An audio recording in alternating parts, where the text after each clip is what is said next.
Halo, selamat datang di sesi explainer kita kali ini. Hari ini kita bakal bongkar sebuah panduan bertahan hidup yang paling esensial, khususnya buat Anda yang bekerja di dunia industri berat. Kita akan bahas tuntas ancaman-ancaman serius yang ironisnya seringkali nggak kasat mata di lapangan. Jadi, siapkan fokus Anda, karena pemahaman ini benar-benar bisa jadi penyelamat hidup Anda di tempat kerja. Coba deh inget-inget lagi, pernah nggak sih Anda pulang kerja, sampai rumah terus telinga rasanya masih terus berdenging? Seringkali kan kita mikir, suara bising mesin atau getaran alat berat mah udah biasa, namanya juga kerja. Tapi eits, tunggu dulu. Ini tuh bukan sekedar gangguan kecil yang bisa kita abaikan begitu saja. Sebenarnya kita lagi berhadapan sama ancaman serius yang diam-diam merusak tubuh kita dari dalam. Oke, mari kita mulai perjalanan kita. Ini dia rute yang bakal kita lewati hari ini. Pertama, kita bahas bahaya kebisingan tempat kerja. Terus kedua, ancaman getaran mesin industri. Ketiga, langkah pengendalian risikonya. Dan yang terakhir, kita lihat dasar hukum keselamatan kerjanya. Anda bakal dapat gambaran utuh dan terstruktur banget soal bahaya-bahaya kritis ini. Kita masuk ke bagian pertama ya, yaitu bahaya kebisingan tempat kerja. Di sini kita akan membedah ancaman yang suaranya paling keras, tapi lucunya dampak kerusakannya justru nggak langsung kelihatan di depan mata kita. Kalau ngomongin definisi, kebisingan itu pada dasarnya adalah suara yang tidak diinginkan. Nah, di lingkungan industri, suara ini datangnya bertubi-tubi banget. Dari mana aja? Dari kompresor, generator, sampai mesin produksi yang nggak ada matinya. Suara-suara ini bukan sekedar suara latar atau background kerja loh, ini adalah gangguan ekstrim yang secara aktif menyerang kesehatan dan pastinya mengancam keselamatan kerja kita semua. Yang paling menarik dari informasi ini adalah gimana kita bisa ngelihat dua sisi ancaman yang sangat kontras. Di satu sisi, ada kerusakan kesehatan pribadi. Bayangin, mulai dari tuli permanen akibat kerja, telinga berdenging yang nggak mau hilang, sampai stres dan darah tinggi. Serem kan? Nah, di sisi lainnya ada ancaman keselamatan tim yang nggak kalah kritis.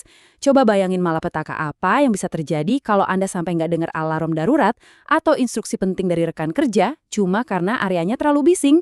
Risiko kecelakaannya langsung meroket tajam. Tentu aja, bahaya-bahaya pendengaran ini paling sering ngumpul di area-area spesifik. Tempat-tempat kayak workshop, galangan kapal, ruang genset, pabrik produksi, sampai zona grinding dan cutting, itu ibaratnya medan pertempuran utama kita.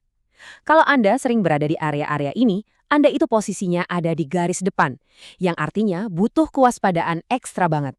Oke, kita beralih ke bagian kedua dari explainer ini, ancaman getaran mesin industri.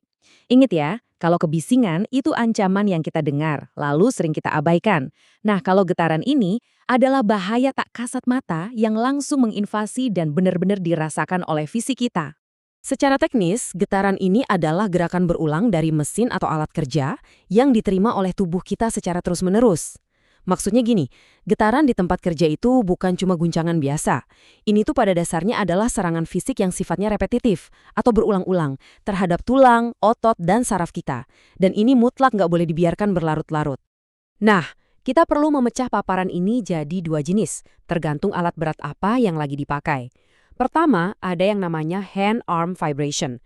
Ini spesifik menyerang area tangan dan lengan, biasanya akibat pemakaian alat seperti gerinda, jackhammer, atau bor listrik. Di sisi lain, kita punya whole body vibration. Ini yang sering dirasakan sama teman-teman yang kerjanya duduk mengoperasikan ekskavator, forklift, atau crane, di mana getarannya merambat masuk dan mengguncang seluruh tubuh. Dan ini dengan sangat jelas memetakan kerugian fisik yang luar biasa mengerikan seiring berjalannya waktu. Untuk hand-arm vibration, dampaknya bisa bikin saraf rusak, mati rasa kronis, sampai kesemutan parah yang nggak hilang-hilang. Sementara itu, whole body vibration ini diam-diam menghancurkan sistem rangka kita. Dia bisa memicu sakit pinggang akut, nyeri tulang belakang yang luar biasa, sampai merusak postur alami tubuh kita. Tapi masalahnya nggak cuma berhenti di rasa sakit fisik aja. Getaran yang terus-menerus ini benar-benar menguras stamina. Kelelahan yang muncul akibat getaran ini bakal bikin konsentrasi kita anjlok drastis. Efek dominonya bakal ada lonjakan resiko human error di tempat kerja. Orang jadi gampang salah, dan ini jelas berpotensi banget memicu kecelakaan dalam skala besar. Setelah bahas hal-hal yang agak menakutkan tadi, mari kita beralih ke solusinya di bagian ketiga, langkah pengendalian resiko kerja. Disinilah kita bakal membedah gimana sih cara mengelola ancaman-ancaman tadi dengan praktis dan efektif. Di sini kita menggunakan hierarki kontrol 3 lapis yang sangat ketat untuk mengatasi kebisingan. Lapis pertama dan paling utama adalah pengendalian teknik. Ini artinya kita selesaikan masalahnya langsung dari sumbernya, misalnya dengan pasang peredam suara atau bikin penutup mesin yang rapat. Kalau itu belum cukup, kita turun ke lapis kedua, pengendalian administratif. Di sini, manusianya yang diatur. Kita batasi waktu kerja di area bising dan pasang rambu peringatan tegas. Dan terakhir, sebagai pertahanan pamungkas, barulah kita bekali pekerja dengan alat pelindung diri, seperti earplug atau earmuff. Nah, mari kita lihat gimana sistem yang sama persis diterapkan untuk mengatasi getaran. Ya, logika 3 lapis tadi berlaku sama. Dimulai dari pengendalian teknik dulu, yaitu memastikan alatnya punya fitur anti getar dan mesinnya dirawat dengan baik. Terus turun ke pengendalian administratif, mengatur jam istirahat berkala dan rotasi kerja, biar otot pekerja punya waktu untuk pulih. Terakhir, perlindungan dirinya juga wajib, seperti pakai sarung tangan khusus anti getar atau memastikan kursi operator pakai sistem suspensi. Sekarang, kita masuk ke bagian yang mengunci semuanya, dasar hukum keselamatan kerja. Kerangka inilah yang mengubah semua praktik keselamatan yang udah kita bahas tadi dari sekedar saran yang bagus menjadi sebuah kewajiban mutlak yang mengikat secara hukum di Indonesia. Kita mulai dari fondasi hukum terkuat kita, yaitu Undang-Undang Nomor 1 Tahun 1970. Undang-undang ini secara tegas meletakkan beban dan tanggung jawab mutlak untuk melindungi keselamatan dan kesehatan pekerja tepat di pundak perusahaan atau pemberi kerja. Jadi, ini bukan pilihan, ini adalah mandat negara bahwa setiap pekerja punya hak absolut untuk pulang ke rumah dengan selamat. Aturan dasar tadi kemudian dibikin lebih tajam dan spesifik lewat Peraturan Menteri Ketenagakerjaan Nomor 5 Tahun 2018. Peraturan ini yang secara hukum menetapkan standar angka nilai ambang batas perlindungan untuk pekerja. Gak cuma itu, aturan ini mewajibkan perusahaan untuk mengukur lingkungan kerjanya secara akurat dan memaksa mereka menerapkan langkah-langkah pengendalian buat paparan kebisingan dan getaran. Bener-bener gak bisa main-main lagi. Jadi, angka krusial yang wajib banget Anda ingat adalah 85 desibel. Tolong ingat baik-baik angka ini. 85 dBA adalah ambang batas hukum maksimal untuk paparan kebisingan selama standar 8 jam hari kerja. Ini bukan sekedar panduan kesehatan biasa, tapi ini adalah garis batas hukum yang menentukan kelayakan lingkungan tempat Anda bekerja. Hubungan antara volume suara dan waktu paparan ini sangat krusial loh. Aturan mainnya jelas banget. Semakin beringas atau semakin tinggi tingkat desibel di area kerja, maka secara hukum, shift kerja Anda atau waktu Anda boleh terpapar suara itu harus dipangkas secara drastis. Tujuannya cuma satu, mencegah pendengaran Anda dari kerusakan permanen.